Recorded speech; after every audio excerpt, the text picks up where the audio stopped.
Hi first graders, welcome back to reading class with Miss Six. Today is Tuesday, November 10th, 2020. Our objective for today says, I can make and correct predictions by using details and text evidence. So we might be saying, I think I know what is going to happen when we're making predictions. So I like to do this when I say predictions. And this is like I'm pretending I have a crystal ball, just like I can see the future, like I'm a fortune teller. Predictions are making guesses or trying to tell the future. But we're not just making up random things, we're making our prediction based on clues from the text to make a good guess about what may happen next. So yesterday I showed you a picture of a girl and she saw somebody carrying an umbrella and wearing rain boots. So then she can use that information, those clues, to make a prediction, to think, oh, I predict it will rain soon. That is why that person has all the rain gear. So like I said, our sentence starters, I said I predict, or you can say I think, or you can say I wonder. Those are all sentence starters when you're trying to make a prediction. I think it's going to rain. I predict that it's going to rain. I wonder if it's going to rain. Now let's review what fiction and nonfiction means before we start our story today. Nonfiction are books that give information. Here's a picture of Benjamin Franklin. There's a scientist, the Statue of Liberty, the water cycle. These are all real things that books can give us information about. And then fiction books are the story is pretend. It's fake, made up. And usually fiction stories are written to entertain us. Here's a monkey with a helmet on, so maybe he's an astronaut. Spider-Man, a boy dressed up like Superman, a mermaid. These are all pretend, but they're written to entertain us. So let's try to figure out what these books are before we start working on making predictions.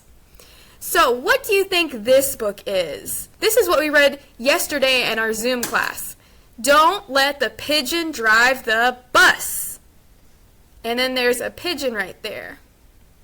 Okay, and here's another book. Here's a picture, a photograph of a turkey. The title is Wild Turkeys.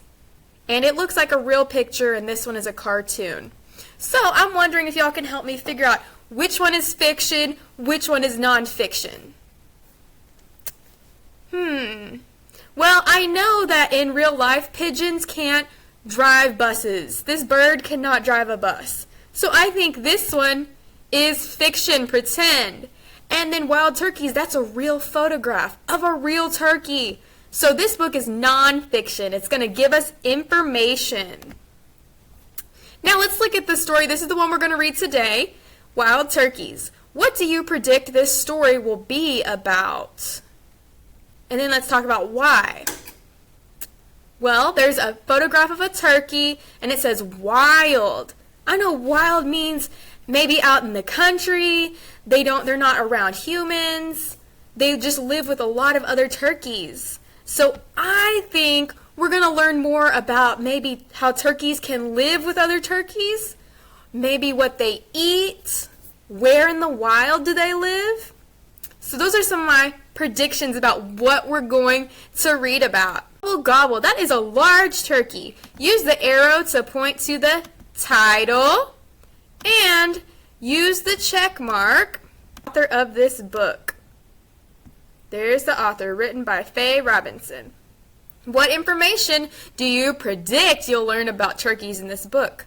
We already talked about some of our things, maybe what they eat, where they live, do they make homes? Do they make nests? See, I have some questions and predictions coming up. Here's our table of contents for the book. The table of contents tells us the main idea and what pages everything is on. So let's see. what is some stuff on here? The table of contents can also help us make predictions in nonfiction books. The first one says introduction, page 4. Turkey size, page 5. Ooh, we didn't talk about that. Turkey speeds, page 7. How fast they can go. Turkey colors, page 9. Turkey history, page 11. And then we have the conclusion, 13, and glossary, 14.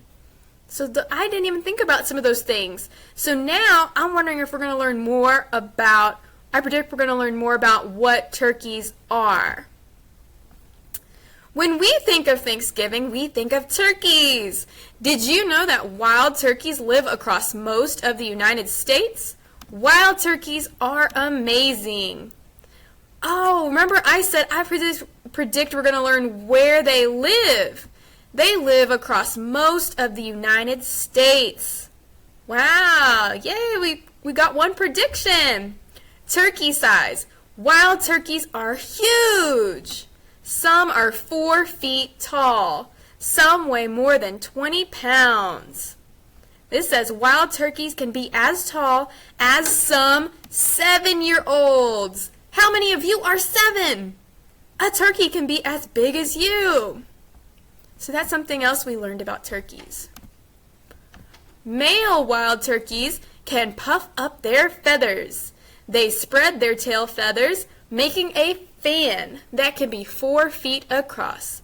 That's pretty amazing, but that's not all.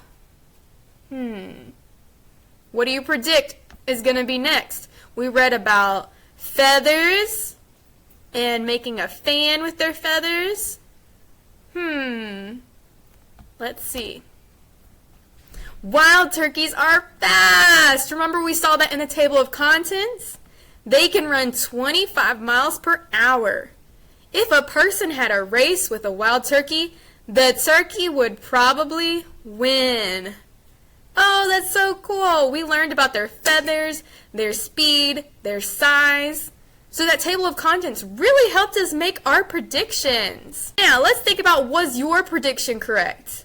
When you were thinking about what's going to be in the book, even Miss Six, I had some predictions that weren't correct. They weren't in the book, and that's fine.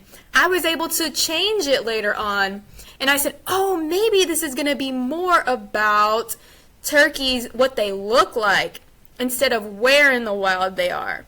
So, yes and no, we can always change our minds. You'll try to make a prediction about what it's going to be about. I can't wait to see your finished assignments and to see y'all in Zoom. Bye!